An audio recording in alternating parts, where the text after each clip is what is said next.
नमस्कार। चक्का जाम का जो विरोधियों का षड्यंत्र था वो पूरी तरह से फेल हो गया है। वो आप तो पहले ही ये देख चुके हैं कि किस तरीके से राकेश टिकैत गैंग और जो फर्जी किसान हैं, जो अपने आप को किसान नेता मानते हैं, लेकिन ये किसान नेता नहीं बल्कि देश विरोधी नेता हैं, और किस तरीके से इन्होंने लोगों को और देश को मूर्ख बनाने का जो काम कर रखा है, और तमाम धरने पे बैठे हैं, उससे कुछ नहीं हो पा रहा है, बिल वापस नहीं कर रहे हैं। और अब वो जो चक्का जाम का 12 से 3 के बीच जो चक्का जाम का ऐलान किया था, दिल्ली और उत्तराखंड और उत्तर प्रदेश में तो ये डर गए थे, क्योंकि उत्तर प्रदेश में योगी आदित्यनाथ ने जिस तरीके से कानून बनाया है कि अगर आप प्रॉपर्टी को नुकसान करोगे तो आपकी संपत्ति से ही वो पैसा वापस लिया जाएगा, उसके डर से टिकैत गैंग ने ये काम किया कि वहां पर कोई चक्का जाम नहीं किया। और पूरे देश में भी कोई इसका बिल्कुल असर नहीं हुआ। कोई जनता लगभग पूरी इसको नकारती है, क्योंकि कांग्रेस पार्टी का इसको सपोर्ट है। ये बिल्कुल मोदी विरोधियों का एक षड्यंत्र है। अंतर्राष्ट्रीय तौर पे किस तरीके से खालिस्तानी गैंग इसमें है। और अब आपको बता दें कि जिस तरीके से ये चक्का जाम पूरी तरह से फ्लॉप रहा, उसका जो असर है वो राकेश टिकैत के चेहरे पर साफ दिखा। और राकेश टिकैत आज ये कह रहे हैं कि ये हम गवर्नमेंट को 2 अक्टूबर तक का टाइम देंगे, उसके बाद हम डिसाइड करेंगे कि आगे का प्लान क्या होगा, और हम अंडर प्रेशर में कोई सरकार से बात नहीं करेंगे। ये देखिए कि कितने भोले किसान हैं। ये कभी धमकी देते हैं, लाल किले पे चढ़ जाते हैं, तिरंगा का अपमान करते हैं, ट्रैक्टर दौड़ा देते हैं। यही टिकैत है कि ये बोलता था डंडा लेके आएंगे, और ये अपने आप को बता रहा है कि हम अंडर प्रेशर में नहीं आएंगे। ये तो धमकी देता है कि हम ये कर देंगे, वो कर देंगे। इसको किसने रोका है कि ये कुछ भी करे? इनकी जमानत जब्त हो गई थी, 10,000 वोट भी नहीं मिले थे जब ये चुनाव पे लड़े थे, और बात करते हैं कि हमने बीजेपी को वोट दिया। इससे बड़ा झूठा कोई इस देश में नहीं होगा, क्योंकि जब ये बिल आया था तो तब ये इसका बिल का समर्थन कर रहा था, लेकिन जब नोटों के बैग इन्होंने देखे तो इनका भी पासा बदल गया, और ये कांग्रेस के षड्यंत्र में और विदेशी ताकतों के षड्यंत्र में शामिल हो गए। तो आप लगा सकते हैं कि किस तरीके से राकेश टिकैत कह रहे हैं कि अब 2 अक्टूबर का टाइम है, क्योंकि 2 अक्टूबर आपको बता दें आने वाले टाइम में उत्तर प्रदेश में चुनाव है, 2022 में चुनाव है, नवंबर तक शायद अधिसूचना जारी हो सकती है, नवंबर दिसंबर में। उसके बाद पंजाब के भी चुनाव हैं। तो ये दोनों जो बड़े राज्य हैं, उत्तर प्रदेश में योगी आदित्यनाथ बहुत ही लोकप्रिय हैं। उनकी लोकप्रियता तीनों पार्टियां मिलकर भी चुनाव लड़के देख चुकी है, अलग अलग भी देख चुकी है, कोई मुकाबला नहीं है। किसी भी तरीके से वो योगी आदित्यनाथ को हरा नहीं सकते। इस वजह से अब उन्होंने टिकैत को एक मोहरा बनाया है, और ये मोहरा अब बौखलाता जा रहा है कि हम बिल वापस कर दो, नहीं तो ये कर देंगे, हम वो कर देंगे। ये लोकतांत्रिक प्रक्रिया है। जनता बोल रही है कि क्या ये बिल वापस करना चाहिए या नहीं करना चाहिए। सरकार को बिल्कुल भी इस तरीके से कोई दबाव में नहीं आना चाहिए, और इन ताकतों के मुंह पे करारा तमाचा मारना चाहिए।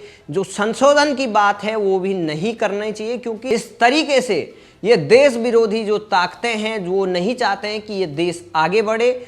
और जिस तरीके से यहाँ पर साजिशें सामने आ रही हैं, चाहे केजरीवाल की पार्टी हो, कांग्रेस पार्टी हो, या खालिस्तानी हो, पाकिस्तान हो, ये सारे तंत्र, या चाइना हो, ये सब एक मिले हुए हैं। और जो भारत में जो देश विरोधी ताकतें हैं वो एक्टिव हो रही हैं, क्योंकि उनको लग रहा है कि वो लोकतांत्रिक तरीके से वो जीत नहीं सकते हैं। पहले इन्होंने ईवीएम पर दोष दिया, ईवीएम बिल्कुल नहीं चला, और जिस तरीके से ये तमाम एक के बाद एक चुनाव हार रहे हैं, तो इनको अब जो नक्सली हैं, अर्बन नक्सली हैं, वो उनका अपना भविष्य सता रहा है। वो सोच रहे हैं कि अब तो उनकी लूट की दुकान बंद हो गई है, तो वो कभी चाइना से हाथ मिला दे रहे हैं, पाकिस्तान से हाथ मिला दे रहे हैं, खालिस्तानियों से हाथ मिला दे रहे हैं।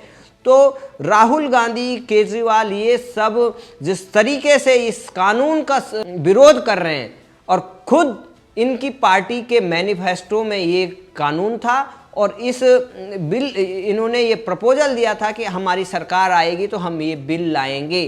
तो आप लगा सकते हैं कि किस तरीके से ये डबल स्टैंडर्ड है, लोगों को बेवकूफ़ बना रहे हैं।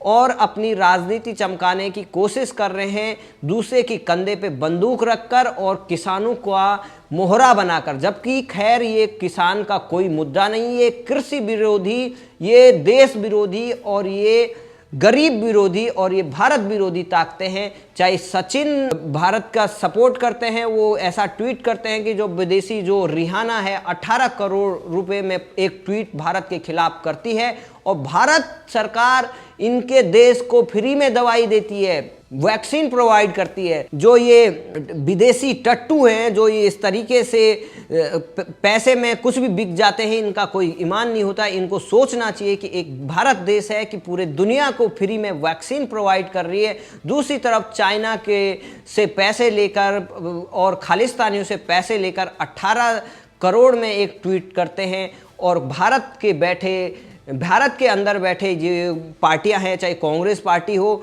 वो केरल में उसका विरोध कराती हैं, चाहे पीटी उषा हो उसके खिलाफ प्रदर्शन कराती हैं। तो इनका मतलब ये है कि जो भारत का सपोर्ट करेगा वो मोदी का सपोर्ट कर रहा है, और जो पाकिस्तान, चाइना और भारत के खिलाफ बात करेगा वो इनके लिए सबसे बड़ा हो गया। तो इस तरीके से राकेश टिकैत हो या सोनिया गांधी हो, राहुल गांधी हो, प्रियंका वाड्रा हो, चाहे खालिस्तानी गैंग हो, ये सब के सब एक थाली के चट्टे वट्टे हैं और इनका ये चक्का जाम पूरी तरह से फेल हो चुका है।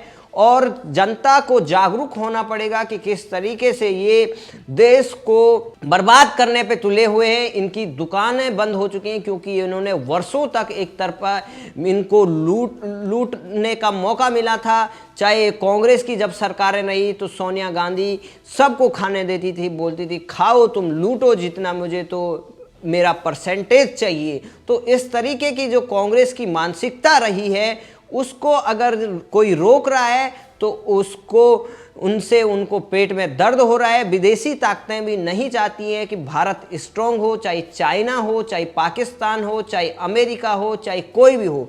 दुनिया का कोई देश ये नहीं चाहता कि आपसे ताकतवर कोई देश हो। और इस तरीके से अंग्रेजों के टाइम हो, चाहे हमारे जब सोने की चिड़िया कहा जाता था ये देश, तब भी विदेश से ही आक्रमणकारी आए। आज जिस तरीके से ट्विटर के जरिए, अपने इन बयानों के जरिए विदेशी ताकतें हमारे देश के इंटरनल मैटर पर कमेंट कर रही हैं, तो उनके मुंह पर यह करारा तमाचा है। भारत की जनता ऐसे प्रोपेगेंडा के सामने कभी नहीं झुकेगी। इनको ऐसा तमाचा मारेगी कि ये सारे टिकैत हो चाहे सोनिया हो, इनका बोरिया बिस्तर बंद हो जाएगा। और ये जो टिकैत धमकी दे रहे हैं कि वो यहाँ पर 2 अक्टूबर तक हम टाइम देते हैं सरकार को, वो हमारी बातें माने। साफ से गवर्नमेंट ने बोला है कोई कानून वापस नहीं होगा। सुप्रीम कोर्ट ने कहा है कि अभी हमने इस कानून पर रोक लगा रखी है, लेकिन तब भी ये बौखलाए हुए। इनका राजनीतिक जो महत्वाकांक्षा है, टिकैत तो अपने आप को राजनीति में पक्का बनाना चाहते हैं, और टिकैत के पीछे जो देश विरोधी ताकतें हैं वो उसके बल से मोदी को हटाना चाहते हैं। तो टिकैत ये मत भूलें कि चाहे राहुल गांधी हो, चाहे जो भी मोदी से टकराया वो चूर चूर हो गया। टिकैत तो वैसे ही वो पहले ही फ्लॉप है, उनकी तो जमानत जब्त हो चुकी है, तो टिकैत का कोई वैल्यू नहीं है। टिकैत बिन पैंदी का लोटा है। कभी कहते हैं कि वो अपना धरना ख़त्म कर रहे हैं, कभी वहाँ फिर खालिस्तानियों से पिटाई खा के फिर वो धरने पे बैठ जाते हैं।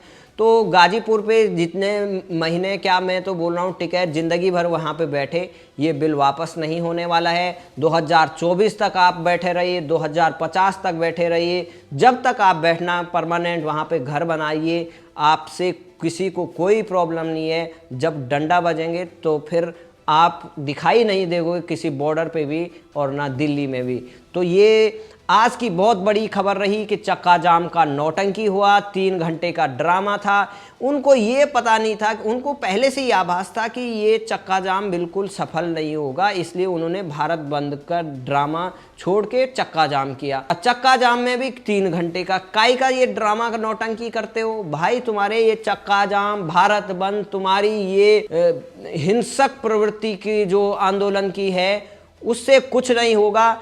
अगर इस तरीके की धमकी देना करोगे तो जनता भी आप पर फिर इस तरीके का वो कर सकती है। लेकिन जनता अभी चुप है, जनता का सब्र का बांध नहीं तोड़ना चाहिए और टिकैत गैंग को जितना जल्दी हो अपना बोरिया बिस्तरा उठा के अपने घर लौट जाना चाहिए। और इस तरीके से तमाशा बना के किसी देशवासी चुपचाप नहीं देखेगा और इनका ये जो ड्रामा है वो पूरा फ्लॉप होता जा रहा है। दिन प्रतिदिन जितने दिन हो रहे हैं इनकी पोल खुलती जा रही है और सरकार भी एक्शन मोड में है, इनके खिलाफ जांच होती जा रही है और धीरे धीरे सारा सच इनका सामने आ रहा है। और कुछ टाइम बाद ये खुद बोलेंगे कि हमसे बात करिए, हम किसान हैं। ये किसान नहीं है बल्कि ये दलाल हैं, बिचौलिए हैं और इन बिचौलियों का इस देश में कोई औचित्य नहीं है। इन बिचौलियों को सजा मिलनी चाहिए क्योंकि इन्होंने किसानों को बहुत लूटा हुआ है। जय हिंद, जय भारत।